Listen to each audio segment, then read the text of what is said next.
Good evening all. Today I am going to present an interesting case of neonatal severe hyperparathyroidism.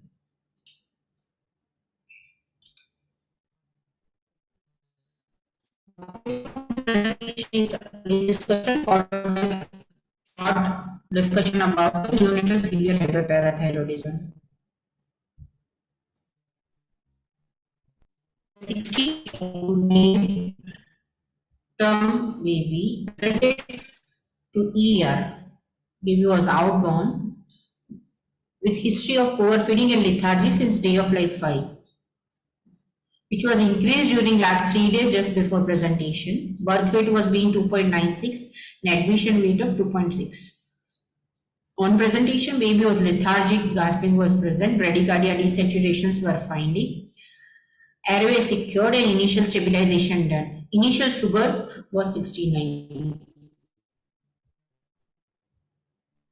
At this point, we consider the possibility of the sepsis, inborn error of metabolism, and drug-dependent reason leading to acute deterioration. Proceed with the basic investigation of ABE, showing the significant hyperglycemia in the calcium being 3.4.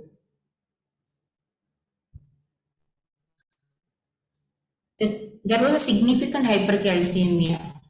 Consider the causes of that. Nutrition causes were less likely, whether it may be due to maternal hypoparathyroidism or maternal hypocalcemia, which would have lead to secondary hyperparathyroidism and hypercalcemia in that baby. That whether there is any syndromic like Williams like features like microcephaly, broad forehead, rounded cheek, epicanthal fold, depressed nasal bridge, small mandible and prominent ear, but there was no obvious dysmorphology in this baby. Familial cause was likely because the very high calcium value in this patient. We look further into the family history and report. This baby was conceived spontaneously with normal antenatal scan. Outborn baby evaluated for karyotyping. Amniocentesis was done. No other further testing was considered. The karyotyping was normal. After birth, baby had a normal transition without any NICU stay. Since day of life 5, baby was on pallid feeding, and history of force feeding after first pallid itself was present. Mother was a multi G4, P2A1 and D2, 20-year-old female who was diabetic on insulin. This baby was born out of third-degree consanguineous marriage. First was the spontaneous abortion. Second was the term girl vaginally delivered. History of poor feeding since day of life 5 and died at the age of 3 months. We could not find any report that summary with the parents. G3 was a term male vaginally delivered boy. Poor feeding was the history and evaluated. Hypercalcemia, hyperparathyroidism were the finding. Underwent total parathyroidectomy and died due to post of sepsis-like feature at post of day 7 at the age of 1 month. This was the X-ray found to be with parent showing intra-abdominal calcification.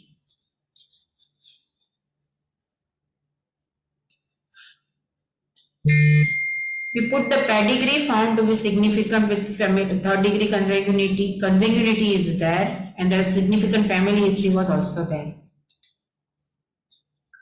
Planned the initial workup, septic workup thing, full metabolic profile, bone profile, metabolic bone profile, calcium, phosphorus, parathyroid, vitamin D, alkaline phosphatase, urinary spot calcium and spot creatinine, X-ray infantogram planned, RFT, LFT, electrolyte, and as a part of the IEM evaluation, GALAC and all that was already been planned.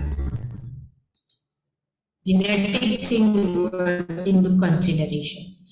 Investigation wise, there was a significant hypercalcemia, calcium being 27.9, parathyroid 615, vitamin D was less 5.7, magnesium 3.2, phosphorus 1.2, ammonia is 58 normal, PTN are okay, and the urine spot calcium and creatinine ratio was 2.61. Infantogram was showing a bone abnormality in the rib cage, which may be the cause of the respiratory distress. With this much high value of 27.9 hypercalcemia, immediately we started with the measure to lower down the calcium level. Hyperhydration, 2 times the IV maintenance fluid, we started with furosemide infusion at the rate of 2 milligram per kg per day.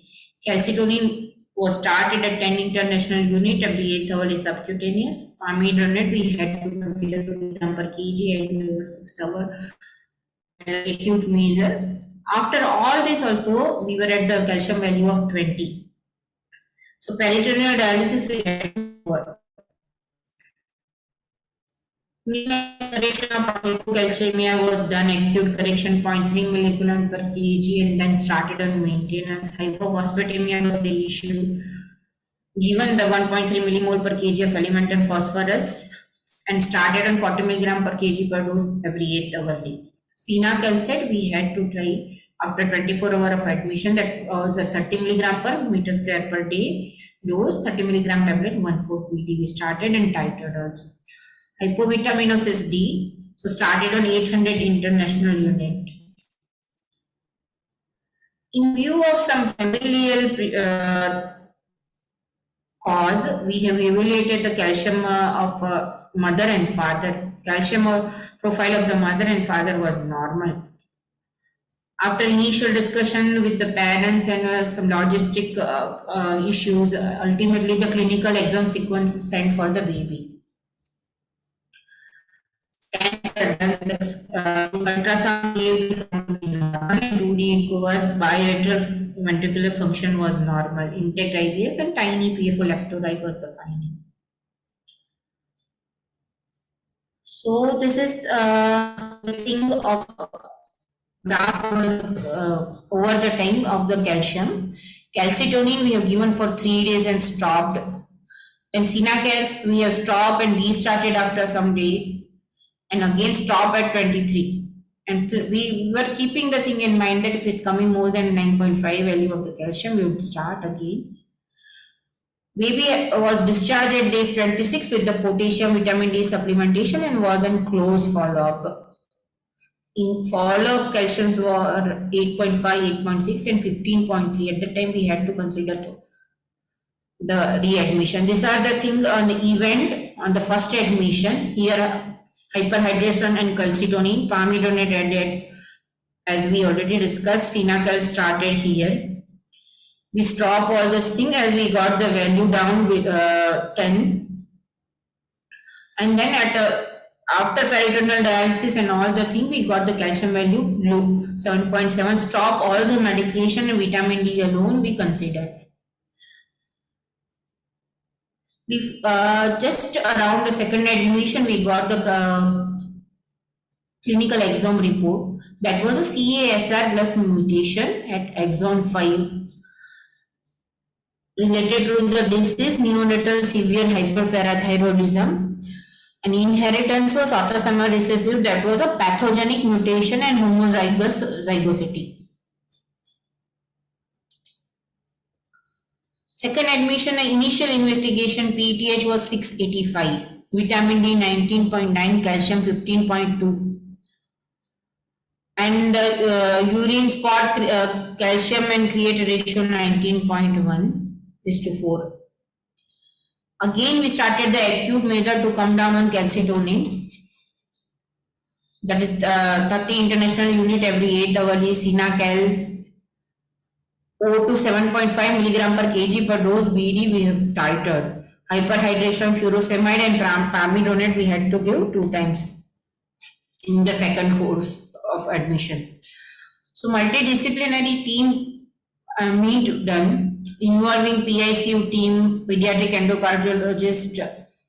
endocrinologist, pediatric surgeon, endocrine surgeon, and discuss the further management and possibility and timing of this child. Plan for the surgical removal for parathyroid gland. At the second admission, as we can see, all the in spite of all the medical measures, the calcium level were fluctuating. We were not able to bring the calcium down persistently. The parathyroid was also 680, PTH is also 685, 764. So at the day of life 64, we ultimately we would able to do the surgery. Total parathyroidectomy we went with the partial thymectomy. And after immediately that the calcium went down, PTH level as we can see that was 7.1. Here's 2.7. Immediate post period calcium was too low, so we had to start with IV calcium and then shifted to oral calcium. Gradually, stabilized, we stopped IV calcium and all, and we discharged the baby with 11.5 calcium and 5.34 PTH. This was the post parathyroidectomy further follow-up values of the calcium, parathyroid and urinary create to calcium to create ratio. So as we can see 7.1, 8.9, again here 11.87, again it went up. Calcium and all the supplementation baby was there, we have stopped. We tried intermittently hyperhydration and furosemide with vitamin D and we would able to get the thing at 12.8 and last was 13.8. Again it was coming down with hyperhydration and furosemide. At the just a two visit back, baby was 4 month old, weight was 5.26 kg, height is 58 centimeter, at circumference 36 centimeter. And milestone wise, baby is doing good. At that point, planned the Sina-Calcet trial in the next visit. The last thing baby was started on Sina-Calcet half tablet BD, and the today's value for the calcium is 11.2. This was the picture of the baby. So this is overall graphical presentation of the calcium with phosphorus, vitamin D and urinary spot calcium to create a ratio with line showing PTH and alkaline phosphatase level.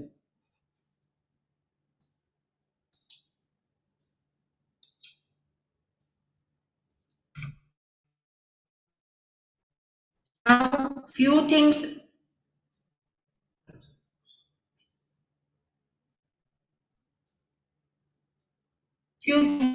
Calcium regulation at parathyroid, bone and kidney axis. As we know, the calcium level will go down. There is a release of a PTH from the parathyroid, which will act on the bone and kidney. Ultimately, there is a bone resorption, increased calcium and phosphorus efflux. And the kidney increase calcium reabsorption and decrease urinary calcium. There is an interplay between the vitamin D hormone and all that, and these are the intracellular things coming into action. When the calcium level is coming high,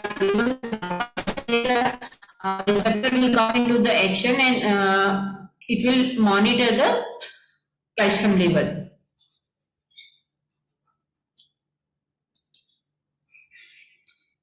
Few words about neonatal severe hyperparathyroidism, that is NSHPT. It is an inherited condition which can be either homogeneous due to homogeneous inactivating mutation in CSR gene or a compound heterozygous mutation harboring a different mutation. So, homozygous for the CSR will be having the severe PTH concentration as much as the 10-fold higher than the normal, and usually a severe hypercalcemia, serum calcium concentration above usually 15. Or baby had the calcium of 27.9 at the presentation and PTH was above 600. Urine calcium excretion may be low or a severe considerable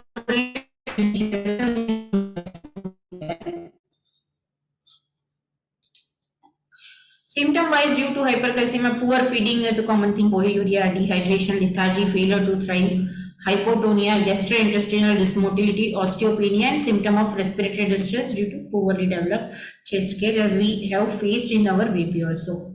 The rickety changes often occur. Bone radiograph may reveal the marked demineralization. Fortunately, this baby presented to us before that and subperiosteal resorption with multiple fractures. This condition can be fatal without parathyroidectomy. And neuromotor retardation may persist after otherwise successful therapy if it would have occurred before the things in being consideration. So there are few case report use of with the use of pamidronate and sinacalcid as a rescue therapy to stabilize the infant prior to the surgery or after failed surgery. There are a few case reports showing the division surgery also.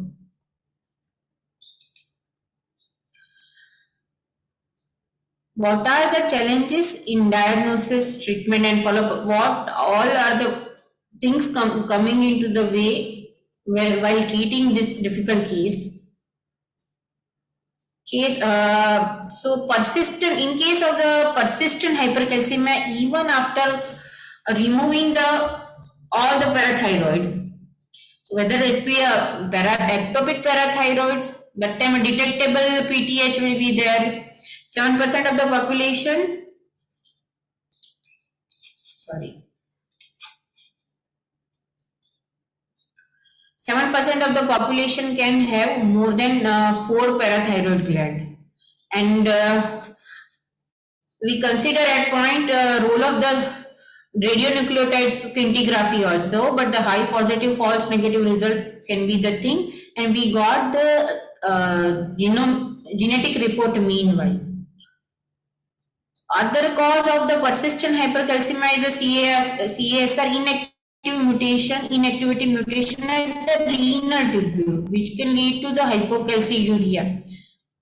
At that point, what is the role of sinacalcid? Poor response during why we consider the poor response during the second admission pre-surgery depend on the mutation at the ligand binding region of the CASR.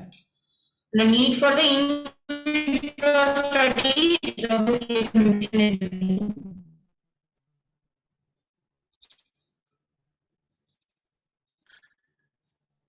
Initiation of the vitamin D if the hypovitaminosis D ensues. So we have supplemented this baby with vitamin D supplementation. Did not have a significant impact on serum calcium level that was shown in some studies. What is the logistic problems? Repeated sample and frequent hospital visits are necessary, and cost is the other issues.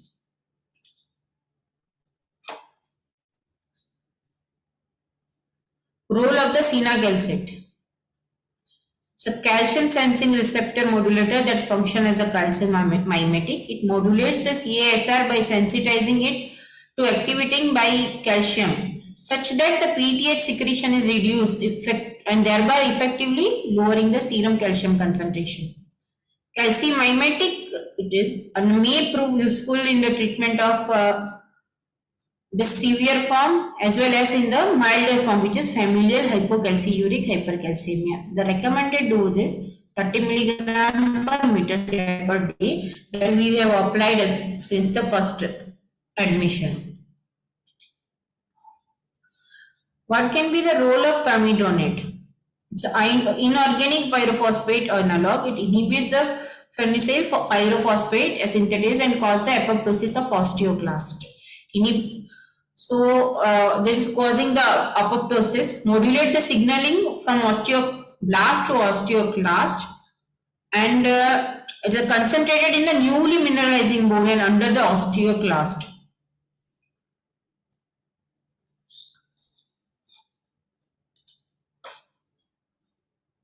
In our patient, we did total parathyroidectomy with partial thymectomy. What can be the possible thing how we are considering and what can be the issue post thymectomy?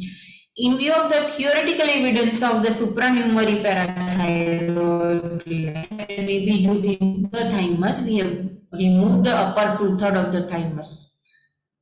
Complication that can arise is reduction of the total number of CD4 or CD8 T cell, increased risk of autoimmune disease and neurodegenerative disease, lesser response to some vaccine, longer hospitalization with typical infection, no difference in the disease incidence, but longer recovery time is needed. In short, in This way we evaluate with few other possibility also in the mind with the basic investigation after stabilization that ABG led us to the history point and full proper interrogation point that our diagnosis was easier to make. So point of care testing and history taking hold the importance in the difficult cases. That is true as in our case.